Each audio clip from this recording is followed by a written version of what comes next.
Jadi ya sebenarnya tidak menyalahkan bahwa kalimat asyhadu alla ilaha illallah wa asyhadu anna Muhammad Rasulullah. Itu kalau orang sudah paham, ya dia akan menjadi manungso. Tapi kalau tidak paham, dia akan menjadi menungso.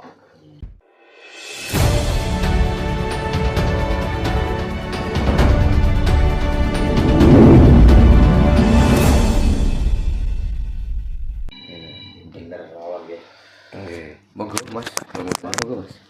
Monggo. Monggo. Monggo. Masalah kelahiran. Nggih. Kalau kelahiran itu kan kita pada umumnya meskipun orang Jawa kan pakai penanggalan atau kalender Masehi. Nggih kalender nggih. Nah, semua saya ini semua hari lahir di kalender Masehi. Nggih. Rata-rata jam 12 lewat. Nggih. Jam 12 malam lewat itu kan udah ikut hari berikutnya. Nggih. Seumpama hari ini tadi hari Rabu. Nggih. Rabu kelahiran jam 10 malam. Nggih. Berarti kan kalau di ke kalender Masehi kan ikut Itu hari Rabu. Hari Rabu nggih. Nah, tapi kalau kita mengikuti Jawa Hitungan mungkin Jawa udah berarti hari Kamis. Kayak Nggih. gitu yang dipakai rata-rata yang mana gitu. Kalau orang Jawa itu biasanya memakai hitungan Jawa. Jadi kalau sudah lebih dari jam 3 sore itu sudah mengikuti hari besoknya. Nah, apa yang membuat pedoman? Apa yang dibuat pedoman adalah tanggal atau rembulan. Ya tadi sudah saya sampaikan di awal bahwa setelah jam 3 sore itu rembulan itu sudah mulai nampak. Nah, itulah yang dibuat pedoman orang Jawa. Kenapa kok kita itu untuk catatan sipil dan lain sebagainya mesti diikutkan pada tanggalan Masehi? Karena semua negara itu memakai kalender Masehi. Untuk apa? Untuk memudahkan pencatatan kelahiran atau kematian atau apa saja yang mau dilakukan orang di dalam negara pada umumnya.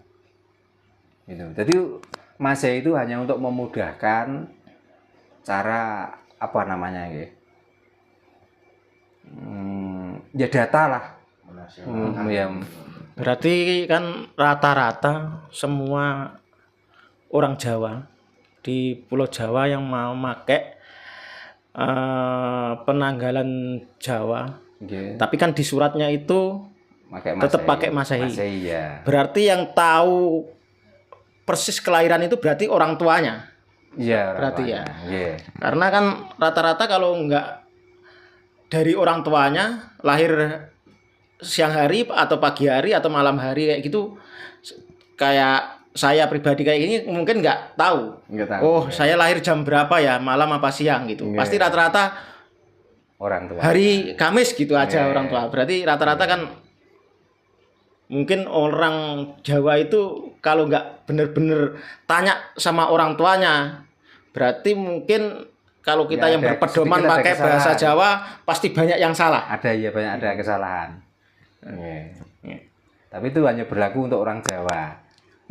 Untuk orang lain ya karena yang pakai kon kliwon wage legi itu hanya orang Jawa. Untuk orang lain kan nggak melajari itu. Nah, kenapa tanggalnya itu ikut Masehi? Karena itu yang dibuat pedoman negara. Nah, negara itu supaya mempermudah untuk mencatat hari kelahiran atau hari kematian atau hari pernikahan dan hari yang ditentukan oleh negara itu. Karena tidak ada negara itu yang memakai tanggal sesuai dengan kepercayaannya. Contohnya di Arab. Walaupun di sana itu pakai hitungan Hijriah, tapi kalau catatan tetap memakai catatan Masehi. Ya, contohnya penerbangan pesawat itu juga nggak pakai hitungan Hijriah, tetap pakai hitungan Masehi. Jadi hitungan suatu negara yang mempunyai suku, yang mempunyai pedoman itu hanya berlaku untuk suku itu. Gitu. Nah, mesti ada metodenya. Kalau orang Jawa ya berarti pakai hitungan putaran rembulan ini. Iya. Gitu. Ya, itu yang bisa saya jawab. Mungkin masih ada pertanyaan lain. Ini Pak, mungkin satu lagi Pak. Iya. Terkait hitungan Jawa Pak. Tadi Pak Doro menyebut ada Pahing, Kliwon, Legi, Wage, Pon nggih. Iya. Asal usulnya itu dari mana Pak? Kok dinamakan Pahing, Kliwon? Orang Jawa itu belajar dari keadaan tubuh kita sendiri. Termasuk di dalamnya adalah ponsendrio, Nggih. badan wadak, badan alus, sukmo ingkang ngembani rogo, rogo ingkang ngembani sukmo. Dari situlah maka hitungan itu ditandai bahwa ini adalah ponsendrio, legi, Oh. kiblat, wage. Ya, 8 karena unsur manusia itu dari 8 unsur maka ditandailah kalau di situ kliwon. Ya, pon Nggih, nggih, nggih. 7 yang ada di dalam tubuh ini yang sangat urgent atau yang sangat penting. Maka di situ pon. Kalau ini diure ya mungkin berjam-jam, tapi ringkasan dari yang ditanyakan seperti itulah. Makanya ada yang di komen itu mengatakan, nah manusia itu tahu kejadiannya. Nah dulu yang nulis kejadian itu siapa? Ini ditulis setelah kejadian untuk pedoman, bukan sebelum ada manusia itu sudah ada pedoman. Itu bukan, yang membuat pedoman juga manusia kok. Tapi kan paling tidak bisa dilogikakan. Nggih. Gitu loh. Jadi ajaran Jawa itu ajaran yang sangat logika, bukan khayalan, bukan angan-angan, bukan angan-angan yang bisa dilogikakan itu baru menjadi Jawa. Tapi kalau angan-angan tidak bisa dilogikakan berarti ora Jawa. Gitu loh. Nggih, nggih, nggih, nggih. Ya mungkin nanti itu bisa dibahas di sesi berikutnya Pak nggih. Tentang pasaran hari Pak. Kan banyak teman-teman tuh yang pengen Pak Doro itu menjelaskan terkait Tapi karena itu juga ajaran yang sebenarnya itu sudah sangat pribadi, Mas. Yo, ngoten nggih. Jadi YouTube itu intinya wacana. Nggih, nggih, Tidak nggih. harus membuka ilmu. Nggih, nggih, betul. Kalau betul, betul. antara wacana dan ilmu dibuka di YouTube, nanti sudah nggak ada ilmunya. Nggih, nggih, nggih, betul. Gitu.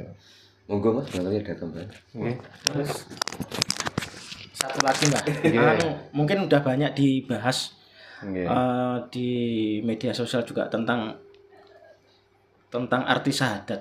Iya. Kalau menurut panjenengan pripun?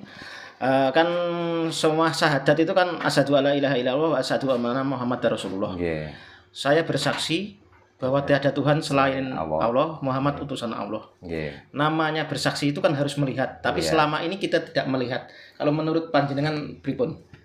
Karena saya sendiri ya tidak pernah ya, kalau nikah dulu memang pakai asyhadu alla ilaha illallah wa asyhadu anna Muhammad Rasulullah.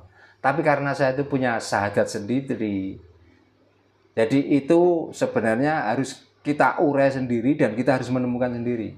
Karena syahadat yang sebenarnya adalah syahadat panatep panotogomo. Ya, syahadat panatep panotogomo itu diurai dari ini kalimosodo. Itu kalau di syahadat cuma 2 yang harus dipercayai. Kalau di Jawa itu harus ada 5 yang harus dipercayai oleh manusia, akan menjadikan 2 kalimat syahadat. Sampai nanti merujuknya kepada Tuhan dan pada utusannya. Gitu. Jadi ngomong hidup, kita itu harus tahu mana yang dinamakan hidup dan siapa sumber hidup. Itulah baru kita bersaksi bahwa tiada Tuhan selain Allah. Yang disaksikan itu adalah antara yang hidup dan yang menghidupi. Lalu Muhammad Rasulullah dan Muhammad menjadi utusan. Pertanyaannya, Muhammad ini sosok apa cahaya? Gitu loh. Apakah sosoknya, apakah cahaya Muhammad itu yang kita saksikan sehingga kita berani menjadi utusan? Nah, utusan apa? Ya utusan hidup ini loh. Jadi kita sudah diutus untuk hidup ini. Nah, kita menjalankan hidup itulah yang dinamakan utusan. Ini juga perlu apa ya? Penggalian yang sangat luar biasa. Jadi ya, sebenarnya tidak menyalahkan bahwa kalimat asyhadu alla ilaha illallah wa asyhadu anna Muhammad Rasulullah. Itu kalau orang sudah paham, ya dia akan menjadi manungso. Tapi kalau tidak paham, dia akan menjadi menungso. Sama saja. Jadi hanya bisa mengucap tapi tidak bisa merasakan. Kadang kita itu sudah merasakan tapi untuk apa diucapkan. Maka setelah itu jadilah penetap panoto gomo barunan. Ya itulah orang yang beragama. Kalau sudah mengetahui 2 kalimat syahadat itu. Nah, agama bukan label atau perilaku, bukan label atau budaya. Tapi agama adalah perilaku kita tetapkan. Gitu. Jadi kalau agama hanya mengikuti budaya itu bukan beragama, itu pelaku budaya dari agama. Gitu loh. Kalau kita sudah benar-benar beragama dan memegang dari agama itu, kita penetap kok. Penetap dari agama itu tuh. Jadi nggak perlu kita tuh memilih waktu jam sekian menyembah, jam sekian menyembah untuk apa? Ya kita hidup ya menyembah terus. Karena kita sudah asyhadu alla ilaha illallah. Tidak harus menunggu waktu gitu. Tidak harus menunggu waktu. Nah, ngapain? Nah, selain waktu itu ngapain kita? Apa kita untuk memaksa jasad ini untuk kerja terus? Apa memaksa perut ini harus dimasuki makanan terus? Maka orang yang sudah bersahadat, yang sudah benar, urip mangan niku ora kanggo urip, ning urip iku kanggo mangan. Itulah orang yang sudah memegang 2 kalimat syahadat. Maka di situ ditetapkan panetep panoto gomo. Ya, nanti kalau tentang ureannya setelah ini. Iya, betul Pak. Ya. Nah, karena ini jawaban singkat mawon. Ya. Jadi begitulah. Ya memang banyak orang yang kowar-kowar. Kamu bersaksi, apakah kamu pernah menyaksikan? Kalau buktikan loh, dia sendiri sudah mengatakan begitu. Saya lo pernah menyaksikan. Jangan diibaratkan gelas ini bukan syahadat. Kalau perumpamaan syahadat diperumpamakan gelas dengan isinya, bahaya ini. Nanti. Jadi jangan hanya berani menyampaikan, tapi dia tidak bisa mewujudkan syahadat yang sebenarnya. Harus berani membuktikan. Karena hujatan seseorang itu juga menunjukkan bahwa dia bukan di dalam syahadat itu. Gitu loh. Apalagi kalau menyampaikan dengan hujatan, dengan merendahkan. Lah apakah orang yang paham itu harus menghujat dan merendahkan? Kan tidak. Makanya ya hati-hatilah. Makanya setiap ada ucapan itu kita selaraskan dalam, karena dari KDKPTN Jawa itu banyak metode untuk membuka tabir itu. Jadi kita itu jangan pernah terhalang oleh tabir. Kalau kita itu terhalang oleh tabir, kita bisa melaksanakan tapi tidak pernah bisa merasakan. Tapi kalau tabir itu sudah hilang, kita melaksanakan sudah bisa merasakan. Enak, nyaman. Jadi nggak ada beban hidup ini, nggak ada. Ya. Akhirnya sudah di manungso. Jadi manungso, bukan menungso. Gitu loh. Jadi kita sakit terus aku salah opo. Nah itulah menungso. Yang namanya sehat itu harus dibagi dengan sakit kok. Ya dengan sakit itulah cara kita berpikir. Maksudnya begitu, introspeksi. Jadi jangan pernah merasa kita tuh suci terus. Ya. Jadi ya namanya orang yo salah, yo bener, itulah manungso. Karena manunggaling rasa itu di saat bisa membedakan antara salah dan benar. Maka nggih, matur sembah nuwun nggih. Nggih, Salam rahayu, rahayu. Rahayu.